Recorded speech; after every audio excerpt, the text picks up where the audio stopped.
Hello guys, আজ অনেকদিন পর আমার ঘুম ভেঙেছে। জীবনটা এতটা ল্যাটখর হয়ে গেছিল যে কি বলবো, ভিডিও করা ভুলে গিয়েছিলাম। তো আজ অনেকদিন পর একটা নিউ মিনি ভ্লগ নিয়ে এলাম। দিনটা ছিল আমাদের বিএড কলেজের পিকনিকের দিন। এই সিজনের ফার্স্ট পিকনিক। আর পিকনিক মানেই তো জমিয়ে খাওয়া দাওয়া, মজার মজার গেম, সাথে নাচ গান আর প্রচুর প্রচুর আড্ডা। আমরা সেই ছোটোবেলায় ফিরে গেছিলাম। কানামাছি খেলতে বেশ মজা লাগছিল।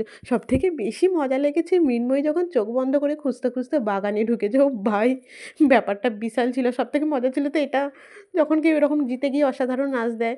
তারপর মাঝে ছিল একটু খাওয়া দাওয়ার ব্যাপার। গরম গরম কড়াইশুঁটির কচুরি, আলুর দম আর নলেন গুড়ের মিষ্টি। সাথে আমাদের স্যার ম্যাডামরাও ছিলেন। খাওয়া দাওয়া শেষ করে আমরা ফিরে যাই সেই মজার মজার গেম খেলতে।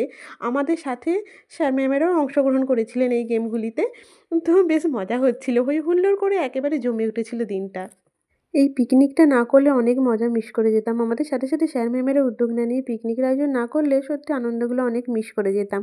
এরপর সাথে সাথে চলে এসেছিলো গরম গরম চিকেন পকোড়া। চিকেন পকোড়া খাওয়া শেষ করে সেই ঐতিহাসিক খেলা খেলছিলাম হাঁড়ি ভাঙা। সরি, হাঁড়ি ভাঙা নয়, এটা তো ছিল বালতি ভাঙা। বেলা অনেকটা হয়ে গিয়েছিল, তাই এবার লাঞ্চ করে নিচ্ছিলাম। আর যখন খাচ্ছিলাম তখন আমাদের স্যারের একটু ভিডিও শ্যুট করে দিচ্ছিলেন আর কি। তো আজ এই পর্যন্তই। দেখা হচ্ছে নিউ কোনো ব্লগ নিয়ে। ভালো থেকো, সুস্থ থেকো, বাই বাই।